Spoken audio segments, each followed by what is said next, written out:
প্রিয় দর্শক, আসসালামু আলাইকুম। আপনারা সবাই কেমন আছেন? আশা করছি আপনারা সবাই ভালো আছেন। আপনারা এই ভিডিওতে দেখতে পাচ্ছেন শশা গাছ দেখা যাচ্ছে। এই যে আপনারা দেখতে পাচ্ছেন, এই যে শশা খুব ছোট অবস্থায় আছে। বন্ধুরা দেখতে পাচ্ছেন এই শশাগুলো খুবই উপকারী। আজকে আপনাদেরকে শশা চাষ সম্পর্কে জানাবো। বন্ধুরা, আপনারা চাইলে বাড়ির উঠোনে কিংবা বাড়ির আশেপাশের যে কোনো পতিত জমিতে কিংবা পুকুর পাড়ে যে কোনো জায়গায় ফসলি জমিতে আপনারা শশা চাষ করতে পারেন। দেখেন আমরা কিভাবে এই জমিতে শশাগুলো চাষ করেছি। আপনারা চাইলে খুব সহজেই আমাদের মতো করে এইভাবে শশা চাষ করতে পারেন। দেখতে পাচ্ছেন যে এই যে শশা, এখানে দেখতে পাচ্ছেন শশার ফুল দেখা যাচ্ছে। এই যে দেখেন শশার ফুল। আবার এই যে দেখতে পাচ্ছেন শশা। আপনারা চাইলে এই যে শশার ফুলগুলো দেখতে পাচ্ছেন বন্ধুরা, কত সুন্দর, খুব সহজেই শশাগুলো উৎপাদন করা যায়। দেখেন কত ছোট গাছেই শশা আসছে। আপনারা চাইলেও আমাদের মতো খুব সহজেই এই শশাগুলো চাষ করতে পারেন। এই শশা চাষ করার জন্য তেমন কোনো অর্থ বা তেমন কোনো পরিচর্যার প্রয়োজন হয় না। আপনারা চাইলে খুব সহজেই এই শশা চাষ করতে পারেন। দেখেন জমিতে আমরা দেখেন যে লাউ শাক বুনেছি, এবং লাউ শাকের সাথে আপনি সাথী ফসল হিসাবে শশা চাষ করতে পারেন।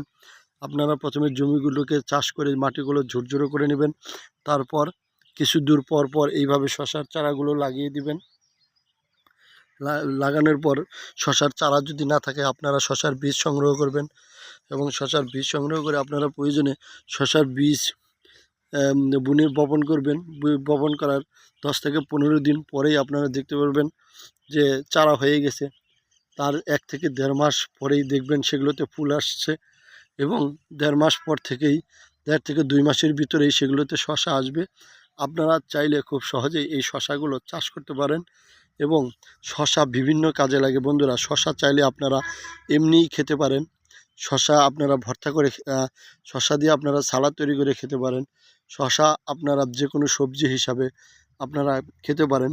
শশা আপনি ইচ্ছা করলে বিভিন্ন মাছের সাথে রান্না করে খেতে পারেন, ভাজি হিসাবে খেতে পারেন। বিশেষ করে শশা একটি সালাদ, বাংলাদেশের একটি গুরুত্বপূর্ণ সালাদ।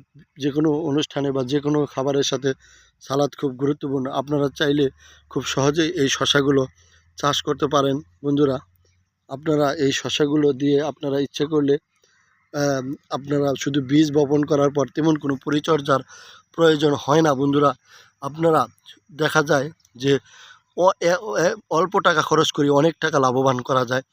তাই যেসব বেকার ভাইয়েরা বসে আছেন তারা বসে না থাকে আমাদের মতো এইভাবে শশা চাষ করুন। আর যদি যাদের কাছে এই ভিডিওটি ভালো লাগবে তারা লাইক দিয়ে ভিডিওতে চ্যানেলটি সাবস্ক্রাইব করে দিবেন। আর যদি কোনো মন্তব্য থাকে কমেন্টস করে জানাবেন। সবাইকে ধন্যবাদ। আসসালামু আলাইকুম।